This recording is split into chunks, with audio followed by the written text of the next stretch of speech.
Bonjour à toutes, bonjour à tous, bienvenue à Jurassic Park pour, vous connaissez la chanson, un nouvel épisode de ma série Cénozoic Park, et profitez-en parce que c'est avant-dernier épisode de construction de la série.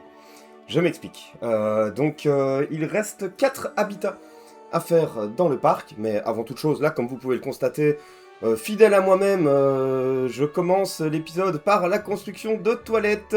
Et oui, les classiques toilettes de Jurassic, hein, les toilettes à Tonton J. Il en faut des toilettes hein, dans les parcs, hein, c'est quelque chose de très très important. Et en fait, ici, ces toilettes revêtent une importance encore plus particulière, dans le sens où, déjà, c'est toujours bien d'avoir plusieurs endroits où les visiteurs peuvent subvenir à leurs besoins naturels, on va dire ça comme ça, mais aussi et surtout, j'ai placé en fait ces toilettes ici.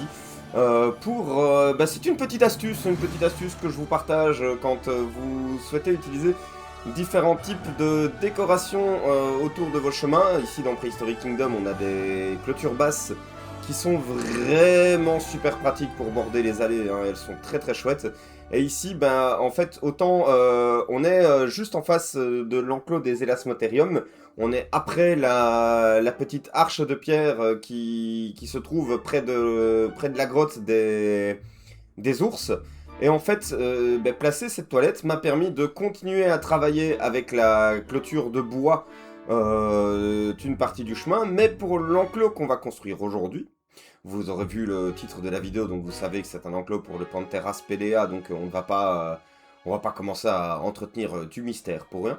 J'avais très envie d'utiliser cette clôture de roche pour la faire aller avec la petite idée particulière que j'ai eue pour cet enclos.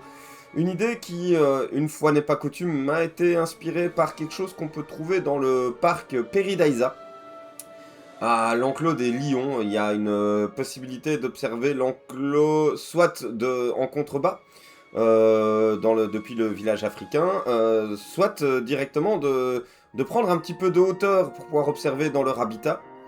Et en fait, cette plateforme en hauteur, qui n'est pas du tout connectée de la même manière que ce que je fais ici, elle est accessible depuis une autre allée qui est de l'autre côté de l'enclos. Ici, je pense qu'on est sur la dernière, la dernière ligne de fond du parc, hein, avant de conclure, hein, comme je disais. Après cet épisode-ci, il reste 2 épisodes. Peut-être 3, mais je pense que le dernier épisode... Voilà, n'hésitez pas à me dire en commentaire, mais je pense que pour le dernier épisode de la série, on va se faire un petit peu plaisir, on va faire un double épisode. Donc aujourd'hui, on construit pour le Panthera spelea. Il nous reste encore comme espèce le Cynotherium, le Smilodon, je ne sais plus lequel des deux est déjà dans le parc, donc tant pis, hein, on va dire qu'il y a un Smilodon, voilà, ce sera plus facile. J'aurais pu aller revoir mes notes, hein, mais je ne sais, non, franchement, je me souviens plus de quel Smilodon était dans le parc. Et un mammouth, comme j'ai déjà expliqué plusieurs fois dans la vidéo, et j'explique ça alors qu'il y a beaucoup plus intéressant qui se passe à l'écran, mais je vais vous expliquer ça tout de suite. Tout simplement parce que le skin est suffisamment différent pour avoir un petit peu de variété. Mais voilà, si vous suivez la série, vous savez ça, vous le savez parce que je l'ai déjà dit quelques fois au cours des épisodes de construction. Donc là, comme vous pouvez voir, je construis une espèce de structure plateforme dans l'enclos avec une partie vitrée. Vous l'aurez, je pense, deviné, hein, tout simplement, ça va être une plateforme d'observation qui va aussi servir d'abri pour nos lions des cavernes, et je trouvais ça sympa, en m'inspirant de ce qu'on peut trouver à Peridaisa, où, depuis le point de vue surélevé dans l'enclos des lions, il y a également des fenêtres qui permettent de voir un petit peu dans leur abri. Et sur le même ordre d'idée ici, je souhaitais expérimenter, je souhaitais proposer ce type d'infrastructure où en fait les visiteurs vont pouvoir soit observer les lions de loin avec le petit fossé que je vais bien évidemment décorer, vous verrez ça dans la suite de la vidéo.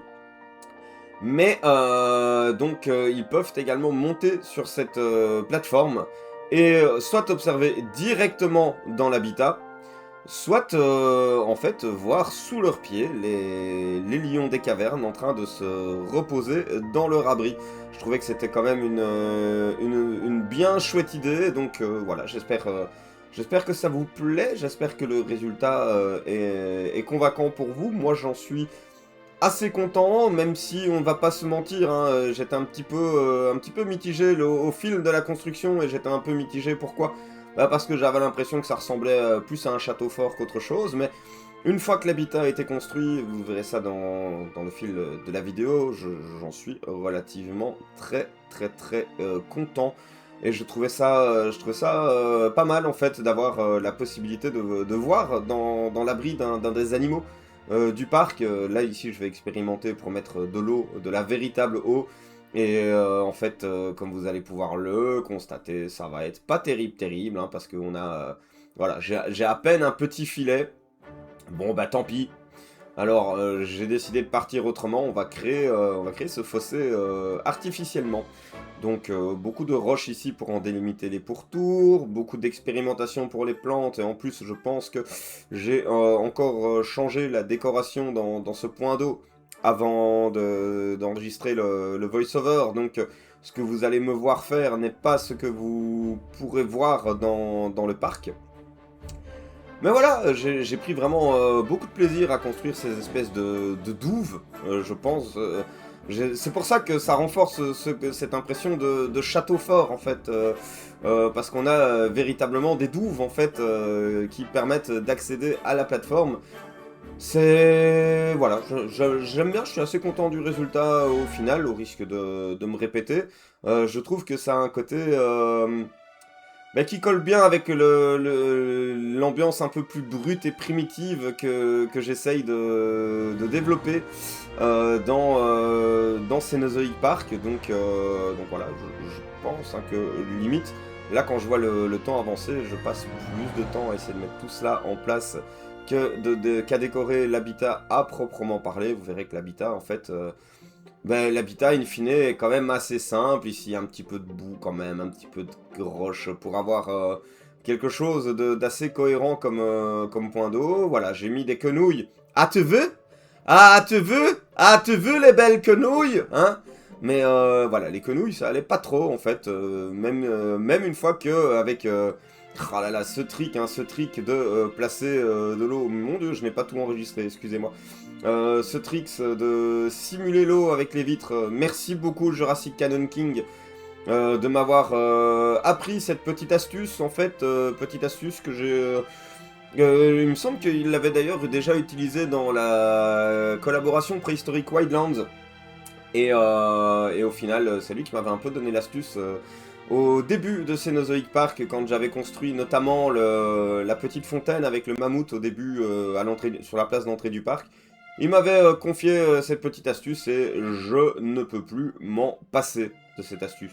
Tout simplement, voilà. C'est un point où, quand je vois dans Jurassic World Evolution 3 la taille du pinceau haut, je regrette même qu'on n'ait pas la possibilité de faire le même genre de fausse eau dans Evolution 3, parce que Frontier, s'il vous plaît, patchez-moi la taille de ce pinceau, c'est juste impossible. J'ai envie de mettre un point d'eau, pas un océan dans mes habitats, c'est chiant. C'est chiant, voilà. Merde, on va croire que je copie les vidéos de mon cher neveu Jurassic John, j'ai dit chiant, voilà. Mais c'est vrai, c'est chiant.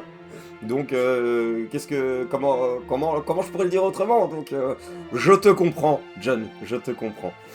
Voilà, donc là ici, la partie visiteur est terminée, donc je vais commencer à mettre en forme un petit peu l'habitat, avec une petite cascade, avec... voilà, je voulais un truc qui fasse plaine savanesque, parce que ça reste des lions. Voilà, l'outil cascade de PK, il est quand même assez chouette, hein. Il demande beaucoup de chipotage pour avoir quelque chose de cohérent. Notez que dans Evolution 3 aussi, il faut beaucoup chipoter pour avoir des cascades cohérentes. La simplicité de l'outil qu'on a pu voir est un faux ami. En fait, tous les outils de Jurassic World Evolution 3 sont, à mon sens, de faux amis. Ne pensez pas que je suis en train de critiquer allègrement le jeu, parce que je prends malgré tout quand même un petit peu de plaisir à y jouer. Pas autant de plaisir qu'à y jouer à PK, parce que je préfère les outils de PK que les outils de Jurassic World Evolution 3, mais voilà, je pense que si vous regardez cette vidéo, c'est plus parce que vous vous intéressez à construire dans Prehistoric Kingdom que à vous intéresser à entendre quelqu'un déblatérer ses difficultés sur Jurassic World Evolution 3. De toute façon, j'ai des projets de séries sur Evolution 3. Si vous me suivez, vous savez qu'on a le projet Jurassic Westworld en live qu'on fait en stream sur Jurassic World Evolution 3, donc ça arrivera. Mais là, ici, franchement, je me dis que vu là où on en est, je ferais peut-être mieux de me concentrer en fait sur terminer Cenozoic Park pour pouvoir mettre en place d'autres projets, hein, tout simplement, pour pouvoir explorer d'autres horizons, parce que ici ça fait quand même plus d'1 an qu'on est occupé sur Cenozoic Park. J'adore bosser sur ce parc, mais en même temps, voilà, il y a une petite fatigue qui s'installe, parce que, mine de rien, on a peu de mammifères dans PK, j'aurais peut-être dû réfléchir ou attendre avant de lancer ce projet, et pourtant il y a même des nouveaux mammifères qui sont arrivés dans le cours du projet. Souvenez-vous, je l'ai déjà dit plusieurs fois, hein, je joue beaucoup la montre avec Cenozoic Park, mais c'est dans l'espoir de pouvoir avoir de nouveaux pensionnaires à rajouter au jeu via les différentes mises à jour. Bon, je pense que je vais terminer le parc avant la prochaine match. Je ne sais pas si dans la mise à jour 16 avec les petits animaux, il y aura des petits animaux qui pourraient coller à Cenozoic Park. Je pense qu'on va surtout être très mésozoïque avec les petits terrariums. Donc bah voilà, il s'agirait de conclure pour pouvoir se lancer un peu dans de nouveaux projets également sur le jeu. Donc moi je vais vous laisser ici avec la fin de la construction de l'habitat et quelques petits cinématiques shots. J'espère de tout cœur que la vidéo vous a plu. Si c'est le cas, vous connaissez la chanson. Vous n'oubliez pas de liker la vidéo, En fait, ça me saoule de dire ça. Ça me saoule de dire ça parce que c'est vraiment faire sa petite hutte de youtubeur. Et ben voilà, si vous avez envie de le faire, faites-le. Si vous n'avez pas envie et que vous avez malgré tout regardé la vidéo, merci de l'avoir regardé, tout simplement. Voilà, on va pas tomber dans ces travers, on va pas tomber dans ces chichis. J'espère de tout cœur que ça vous a plu. Je vous souhaite une excellente fin de journée. Je vous donne rendez-vous pour les prochains épisodes de Cenozoic Park. Et je vous dis à très bientôt, à Jurassic Park bien sûr. Profitez bien des cinématiques shots. Salut tout le monde!